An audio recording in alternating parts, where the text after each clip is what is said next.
Welcome to St Mary's. My name is Jennie. I'm a historian. And what that means is that I get to tell lots and lots of different stories about the history of wonderful buildings like St Mary's. Today I want to show you a couple of my favourite things from the building. So step on in, we'll get going. As you can see, St Mary's is a really big building. It's got a lovely noise in it as well when you step in, lots of echoes. And today it's actually quite quiet, but sometimes you can hear lots of drilling going on as work is carried out on the building. Now the church is 900 years old.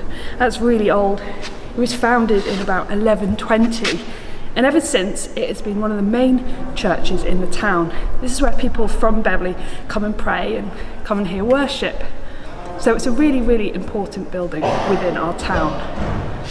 It's also really colourful.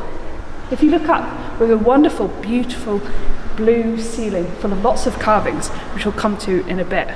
But I want to show you some of my few favourite things that can be found in the building.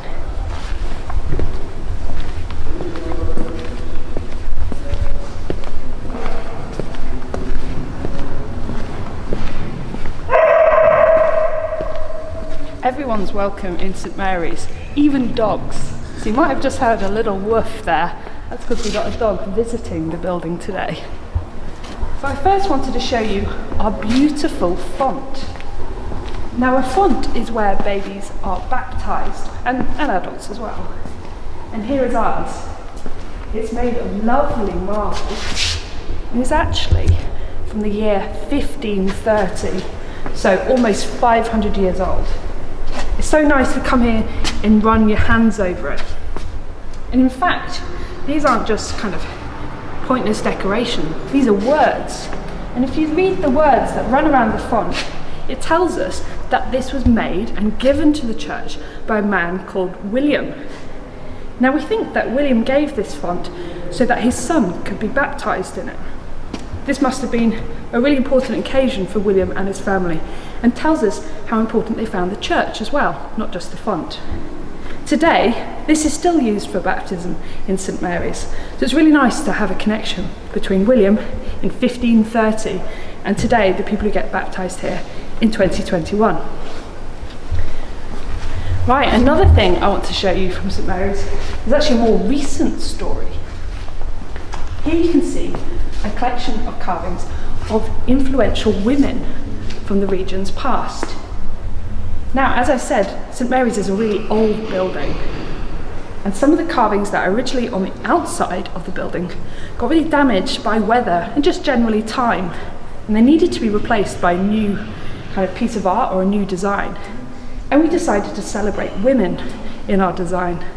So lots of different people going on show, including Mary Seacole and Amy Johnson. These are really important women from our past. I do encourage you to come down and visit them in St Mary's.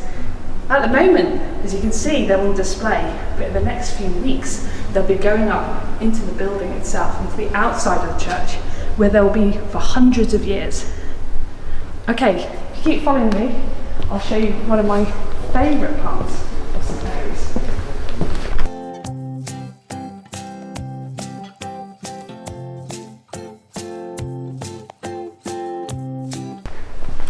Now you know I was just describing these carvings of women on the outside of the building. Now they're going to go on the south side of the church, but on the north side of the church we already have some new carvings. And these are carvings from the Chronicles of Narnia, which were books written by an author called C.S. Lewis. Now in Narnia there are lots of different talking animals and beasts, and we've captured these in some carvings that are now up on the outside of the building. These are lovely stories that can be told through these different animals, such as unicorns, eagles, there's cats, and even some monkeys.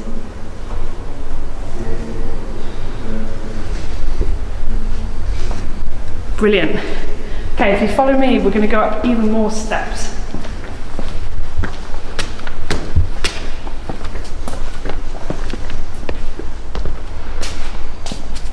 Here we are in the chancel of St Mary's, so we're quite a long way from where we first came in the building, and this is quite near the end of the church. And now right above us are the portraits of 40 kings of England.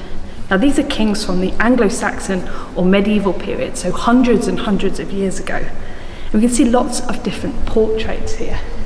They're all beautifully colourful and golden. In particular, they have these wonderful golden crowns. Now some of these portraits are of kings that you might know a little bit about, like William the Conqueror, and some of these are perhaps kings you've never heard of before, like Athelstan or Canute. We call this ceiling our ceiling of kings, perhaps for obvious reasons because of these portraits. But together they tell us the importance that English royalty and English kings have had in Beverley, and of course here in St Mary's in particular. Other really nice things here in the chancel include these really beautiful seats. They might not look like seats at first guess. They only have a little bit to sit on, and they have these beautiful carvings underneath of lots of different subjects. But if you're careful, you can fold them down and have a seat if you're feeling tired from walking around all the church. Right. Now St Mary's is full, as you've been learning, of lots and lots of different stories. But I think the highest number of stories can be found in more detail in our ceiling. So we've just been looking at the ceiling of kings, but I have to tell you there are loads and loads more carvings and loads more decoration in the ceiling of St Mary's.